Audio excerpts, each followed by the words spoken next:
హాస్తే హాత్ జోడో అంటే పేదవారిని అభివృద్ధి చేయడము అని కాంగ్రెస్ సీనియర్ నాయకుడు మాజీ పార్లమెంటు సభ్యుడు వి హనుమంతరావు అన్నారు. హైదరాబాద్ అంబర్పేటలో ఆయన ఆధ్వర్యంలో నిర్వహించిన అండర్-19 టీ20 క్రికెట్ ఛాంపియన్షిప్ 2023 పోటీలను పీసీసీ అధ్యక్షుడు రేవంత్ రెడ్డి ముఖ్య అతిథిగా హాజరై ప్రారంభించారు. ఈ సందర్భంగా విహెచ్ మాట్లాడుతూ ప్రతి క్రీడాకారుణ్ణి ప్రోత్సహిస్తే సత్తా చూపించే టాలెంట్ ఉంటుందని, టాలెంట్ ఎవరి సొత్తు కాదని అన్నారు. క్రికెటర్ మహమ్మద్ సిరాజు ఇక్కడి నుండి ప్రారంభించి దేశానికి కీర్తి తెచ్చారని కొనియాడారు. కార్యక్రమంలో sports organizer general secretary Shambula Srikanth Goud, Lakshman Goud, senior Congress नेतालू कार्यकर्तालू पाल्गొన్నారు. अब यार डाइस के सामने से हटिए भाई, मार्च पास्ट आएगा, आप डाइस के सामने से हटिए. केवल हमारे मीडिया मित्र रहेंगे, बाकी सब आ जाइए. आपके बैठने की शामियाना में व्यवस्था की गई है. मंदड़ी अनिल कुमार यादव जी, ऑल इंडिया यू सादिक पाशा जी से मैं विनती करता हूँ. भाई एमएलए हासन साहब,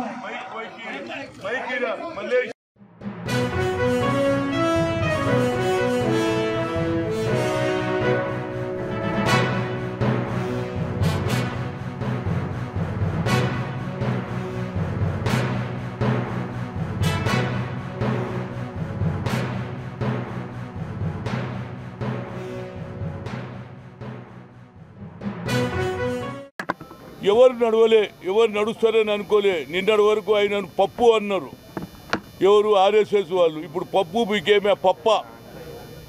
బాబ్ బన్ గయా, కల్ తక్ తుమ్ వచ్చా బోలే ఓ బాబ్ బన్ గయా. నా ఉద్దేశంలో ఆయన తిరగడంతో చాలా ప్రాబ్లమ్స్ తెలుసుకుని, ప్రజలు పడుతున్న కష్టాలు, గ్యాస్ ధర కానీ, పెట్రోల్ ధర కానీ, డీజిల్ ధర కానీ, అదేవిధంగా ఈనాడు జిఎస్టీ పెట్టడం కానీ, ఏది డిమానిటేషన్ చేయడం కానీ, 1000 రూపాయల నోట్లు తీసి 2000 నోట్లు చేయడం కానీ, బ్లాక్ మనీ తెస్తామని ప్రతి ఒక్కరి అకౌంట్లో 15 లక్షలు వేస్తామని ఏవి చేయలేదు. అదేవిధంగా రాష్ట్రంలో బీఆర్ఎస్ ప్రభుత్వం 3 ఎకరాల భూమి అన్నాడు, హరిజనులకు ఇయ్యలేదు. ముఖ్యమంత్రి అన్నాడు 2 బెడ్రూమ్ అన్నాడు.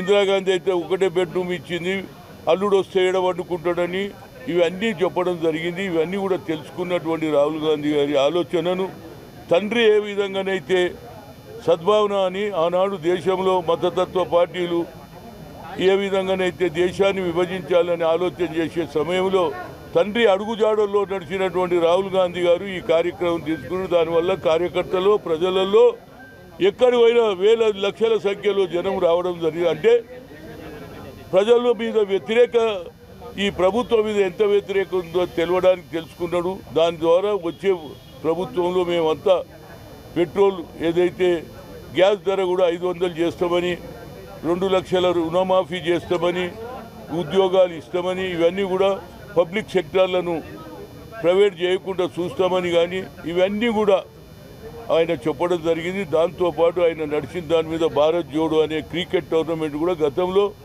నేను క్రికెట్ ఫెడరేషన్ ఆఫ్ ఇండియా చైర్మన్గా, అదేవిధంగా మా హసన్ గారు వాళ్ళ నాన్న హరూన్ ఇది తమిళనాడులో అండర్-17 టోర్నమెంట్ చేస్తారు. అదేవిధంగా భూపేందర్ సింగ్ హుడ్డా అక్కడ ఆయన వైస్ ప్రెసిడెంట్, హర్యానాలో అండర్-14 చేస్తారు. అదే ఆర్గనైజేషన్ తోటి వాళ్ళ భారత్ జోడో క్రికెట్ టోర్నమెంట్ చేశారు. దీనికి రేవంత్ రెడ్డి గారు వచ్చారు. అదేవిధంగా మా మిత్రుని కొడుకు ఎమ్మెల్యే హసన్ కూడా రావడం చాలా శుభ సంతోషం. ప్రజలలో విద్వేషాలను పెంచాలని చూస్తున్నటువంటి నరేంద్ర మోడీకి బుద్ధి చెప్పాలని, ప్రేమ పెంచాలని ఆలోచనతో ఆటలో కూడా స్పిరిట్ రావాలని, కేవలం క్రికెట్ అంటే కోటీశ్వర్లదే ఉండే, ప్యాడ్ కొనాలన్నా, బాల్ కొనాలన్నా, వికెట్ కొనాలన్నా ఇవన్నిటి కూడా డబ్బులు కావాలి, షూలకు డబ్బులు కావాలి. కానీ పేదవానికి అవకాశం లేకుండా కేవలం కోటీశ్వర్లు ఆడేవాళ్ళు. దానికి నాకు ఒక ఆలోచన